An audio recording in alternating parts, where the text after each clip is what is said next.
Bien hallados, hermanos de armas. Sean bienvenidos a Estrategos, el lugar donde la estrategia cobra vida. En el episodio de hoy exploraremos la vida de Chester W. Nimitz, el hombre que dirigió la flota del Pacífico durante la Segunda Guerra Mundial y diseñó el camino hacia la victoria naval de los aliados. Conozcan cómo su liderazgo definió la historia y cómo su mente estratégica brilló en batallas como Midway y Guadalcanal. Antes de zarpar en este viaje épico, no olviden darle un like al video, dejar sus comentarios, compartir este contenido con otros apasionados por la historia y suscribirse a Estrategos. La travesía hacia el conocimiento comienza aquí. Acompáñenme en esta historia. Primera parte. Primeros años. En una tranquila mañana de febrero de 1885, en el pequeño pueblo de Fredericksburg, Texas, nació un niño que cambiaría la historia de la guerra naval. Chester William Nimitz vino al mundo en una familia marcada por las raíces alemanas, el trabajo duro y el deseo de superación. Sin saberlo, este niño del centro de Texas se convertiría en una de las figuras más importantes de la historia militar estadounidense, liderando la Armada de los Estados Unidos en uno de los momentos más críticos del siglo XX.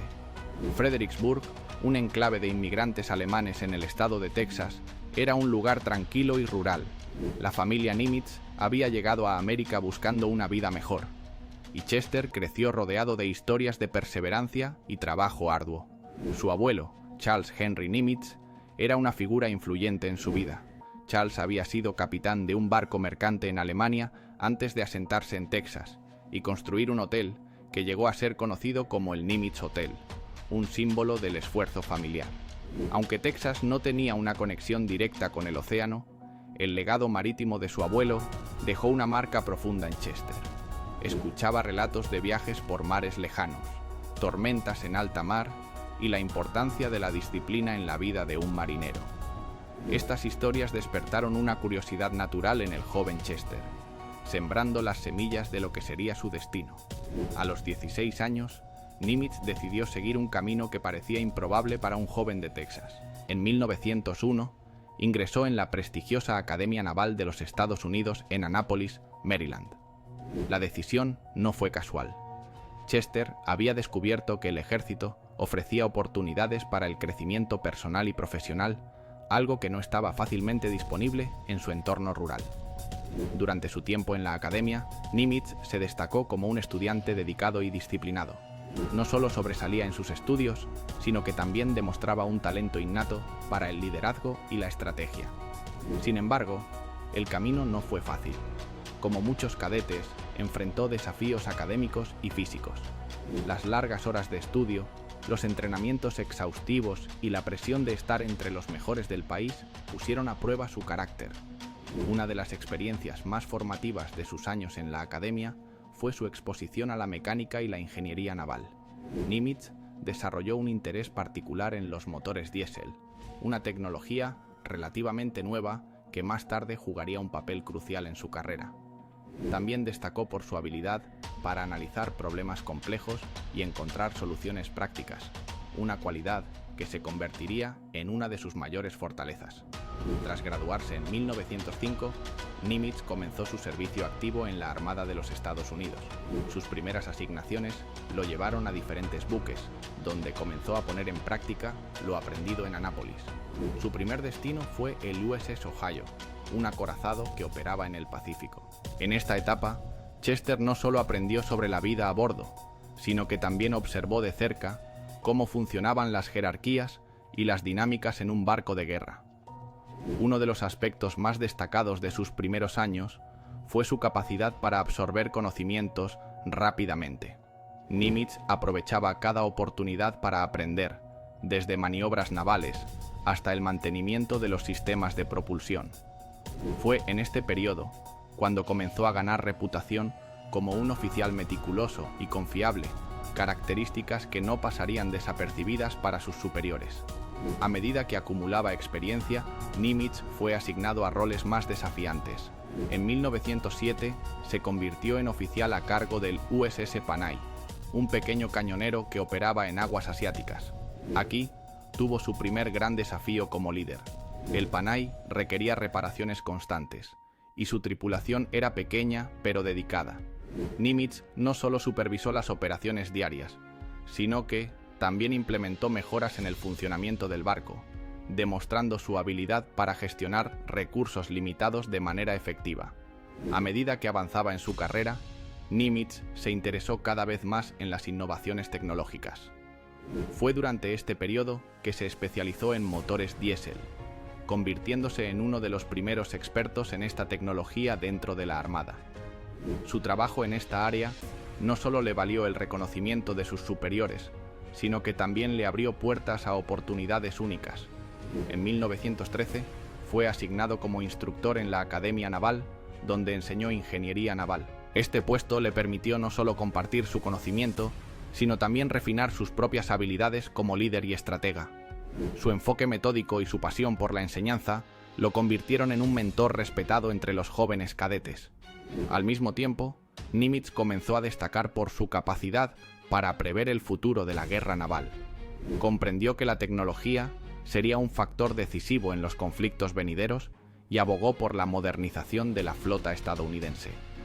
Esta visión, aunque adelantada a su tiempo, sentó las bases para su futuro papel como comandante en jefe de la Flota del Pacífico. Segunda parte: la Primera Guerra Mundial. Cuando Estados Unidos entró en la Primera Guerra Mundial en abril de 1917, Chester Vuelvo Nimitz era ya un oficial con sólida experiencia en la Armada. La guerra había transformado los océanos en teatros de conflicto global, y el papel de las flotas era decisivo en una era donde los submarinos, el transporte marítimo y el bloqueo naval eran armas estratégicas.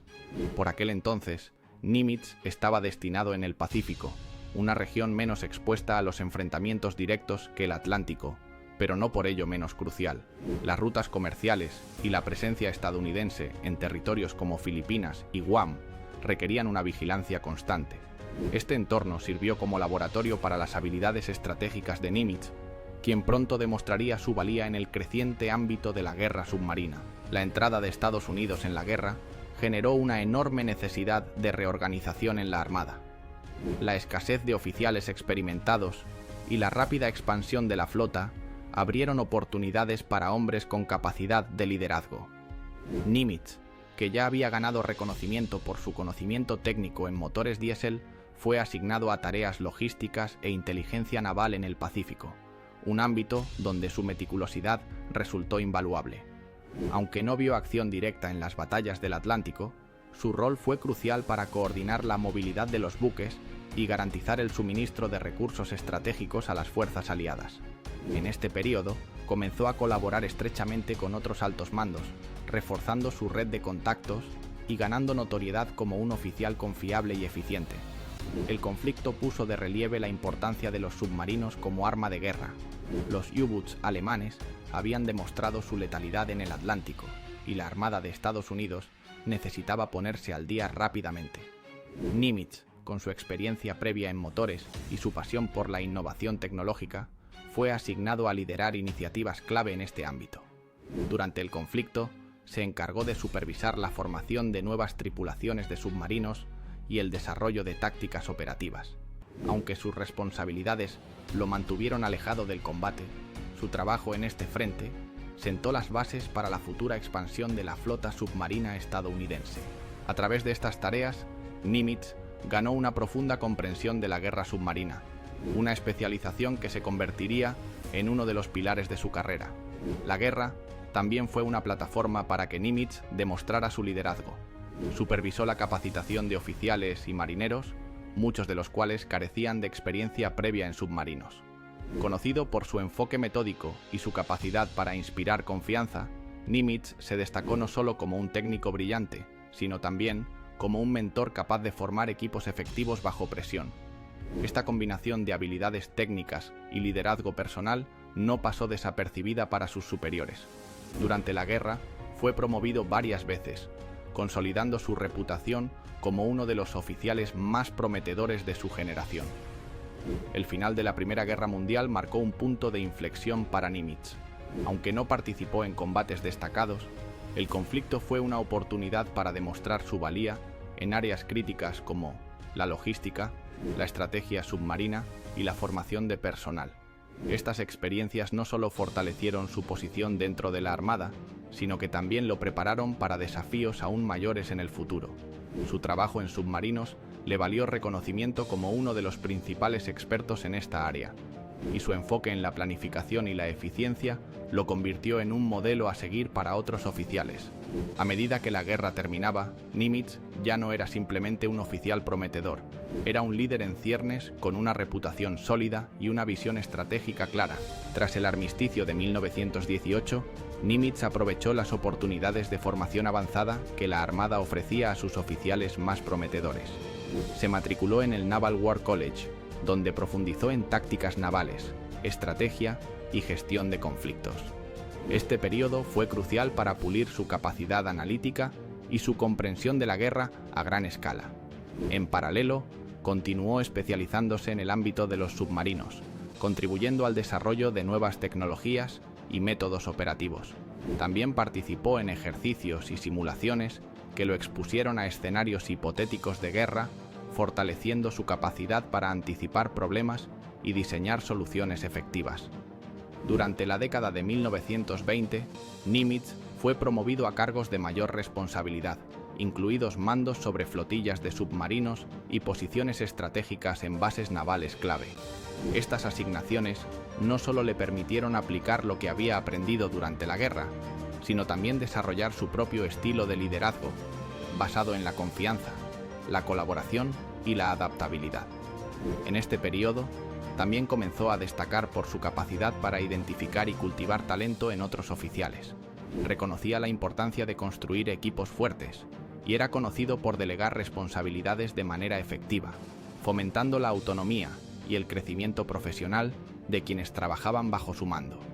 A medida que avanzaba en su carrera, Nimitz comenzó a involucrarse en decisiones estratégicas de mayor alcance. Participó en debates sobre la modernización de la flota, la expansión de las capacidades submarinas y la reorganización de la estructura de mando de la Armada.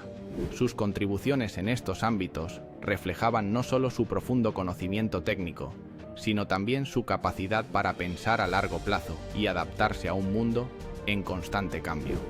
Tercera parte: la Segunda Guerra Mundial.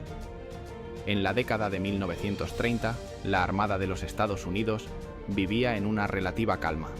Aunque los ecos de la Primera Guerra Mundial todavía resonaban, la política de aislacionismo del país había relegado la preparación militar a un segundo plano. Mientras Europa caía en el caos con el ascenso de Hitler y Japón expandía su influencia en Asia, la Armada estadounidense se encontraba en una posición incómoda, tecnológicamente avanzada, pero con recursos limitados y un enfoque estratégico desactualizado. Chester W. Nimitz, quien había estado ascendiendo de manera constante en los rangos navales, observaba con atención. Su reputación como experto en submarinos y líder estratégico lo había llevado a ocupar puestos clave en la planificación y modernización de la flota. Sin embargo, incluso con las crecientes tensiones globales, pocos imaginaban que la Armada enfrentaría un desafío tan monumental como el que estaba por venir. En los años previos a la Segunda Guerra Mundial, la Armada de los EUU comenzó a implementar cambios significativos para adaptarse a los nuevos tiempos. Se enfocaron en desarrollar portaaviones, mejorar la flota submarina y modernizar sus sistemas de comunicación.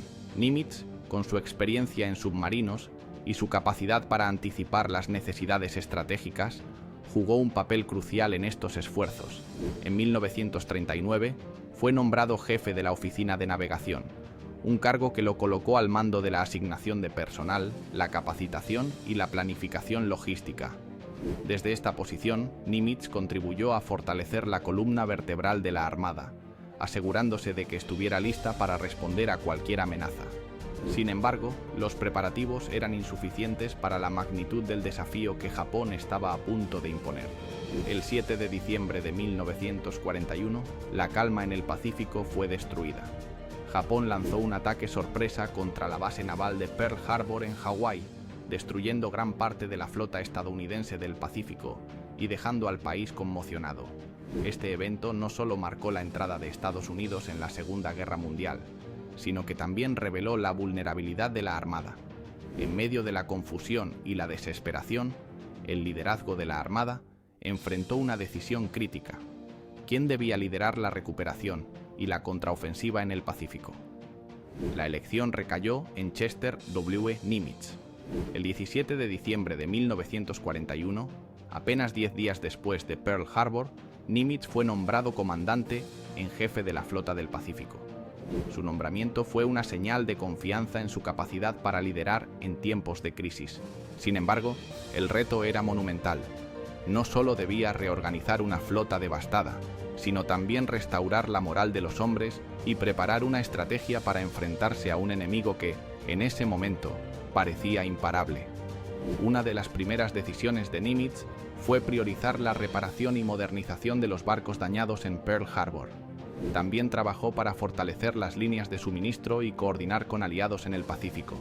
Su capacidad para mantener la calma bajo presión y tomar decisiones estratégicas rápidamente lo convirtió en el líder que la Armada necesitaba en su momento más oscuro.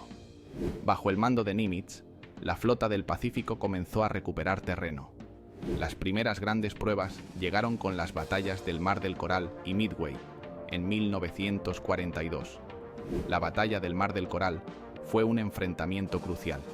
Aunque técnicamente fue un empate, esta batalla demostró que los portaaviones se habían convertido en el nuevo centro del poder naval.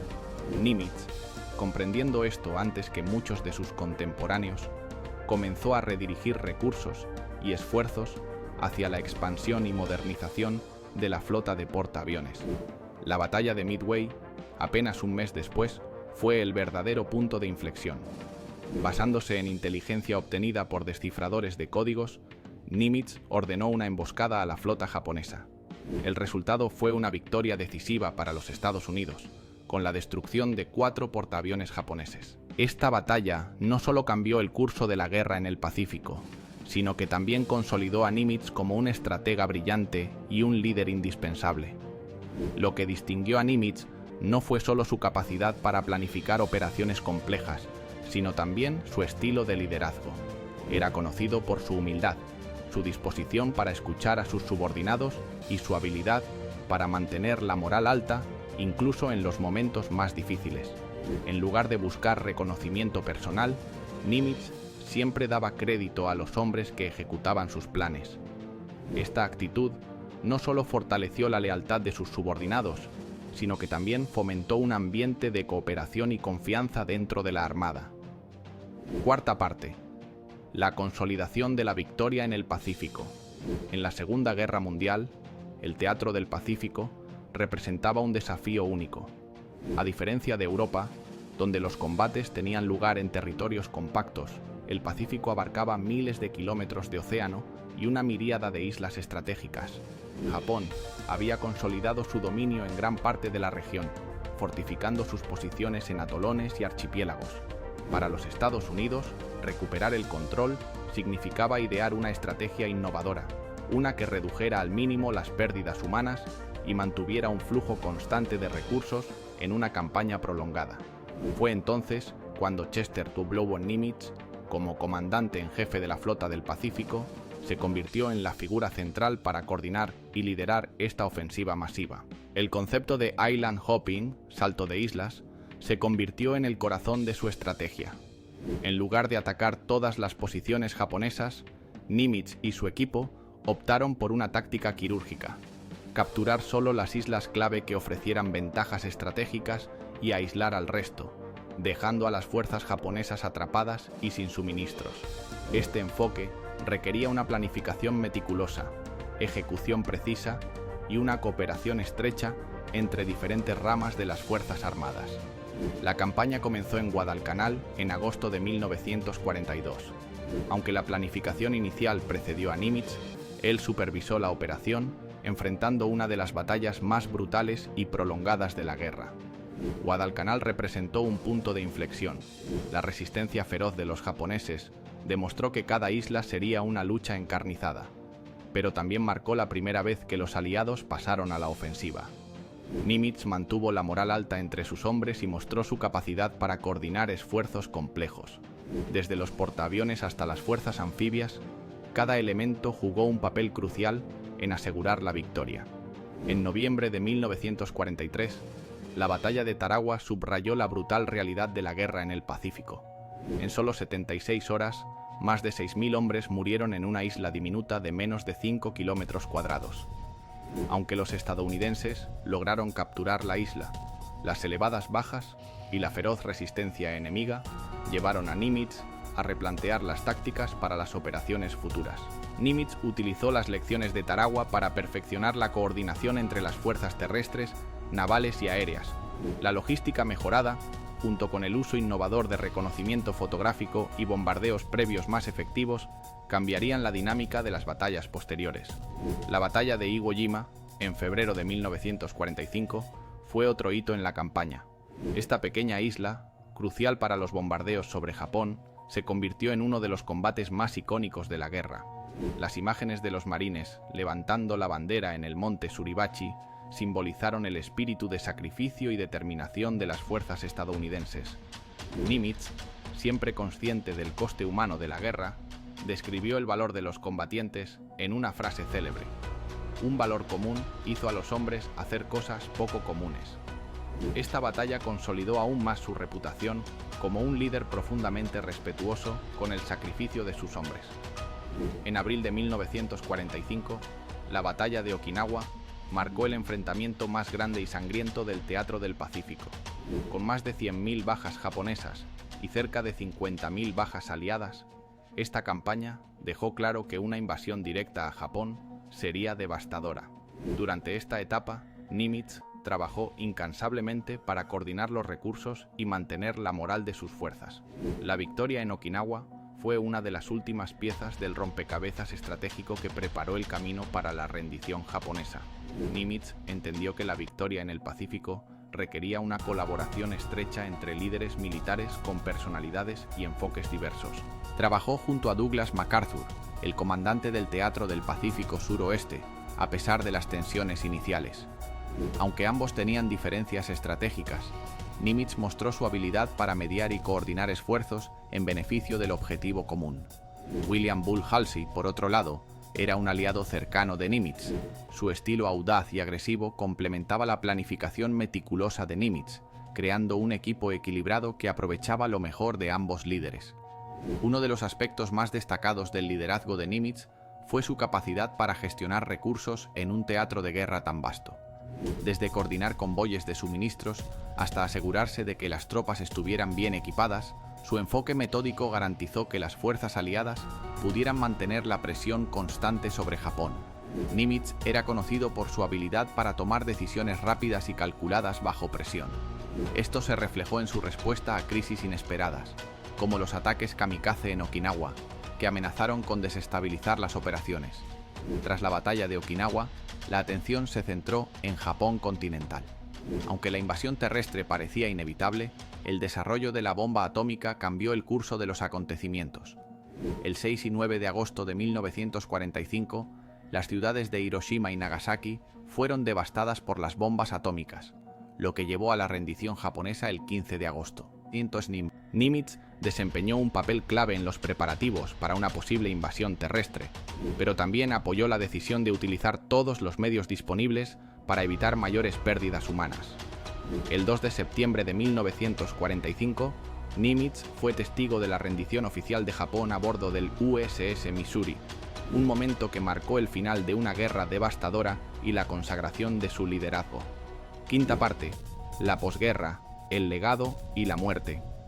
Cuando los cañones callaron y la Segunda Guerra Mundial llegó a su fin en 1945, Chester W. Nimitz tenía una nueva misión: reconstruir, reorganizar y guiar a la Armada de los Estados Unidos hacia una era de paz y modernidad. La victoria en el Pacífico había consolidado su lugar en la historia militar, pero la paz traía consigo un conjunto diferente de desafíos. Japón, derrotado pero no destruido completamente, requería una ocupación estratégica para garantizar su estabilidad política y económica. Mientras tanto, la Armada debía adaptarse a un mundo transformado por las lecciones de la guerra, la importancia de los portaaviones, la amenaza nuclear y las alianzas internacionales que definirían la Guerra Fría. A pesar del cansancio tras años de liderazgo en la guerra, Nimitz aceptó estas nuevas responsabilidades con la misma calma y determinación que lo habían caracterizado durante el conflicto. En los meses posteriores a la rendición de Japón, Nimitz trabajó estrechamente con el general Douglas MacArthur, quien lideraba la ocupación. Aunque MacArthur era la figura principal en el proceso de reconstrucción, la Armada, bajo la supervisión de Nimitz, desempeñó un papel crucial en asegurar las rutas marítimas, facilitar el transporte de tropas y recursos y mantener el control en las áreas costeras. Nimitz tuvo que gestionar las tensiones en un Japón devastado, desde garantizar la entrega de suministros hasta supervisar la repatriación de prisioneros de guerra. Su enfoque fue siempre pragmático, priorizando la estabilidad en la región. En diciembre de 1945, Nimitz asumió el cargo de jefe de operaciones navales, el puesto más alto en la Armada.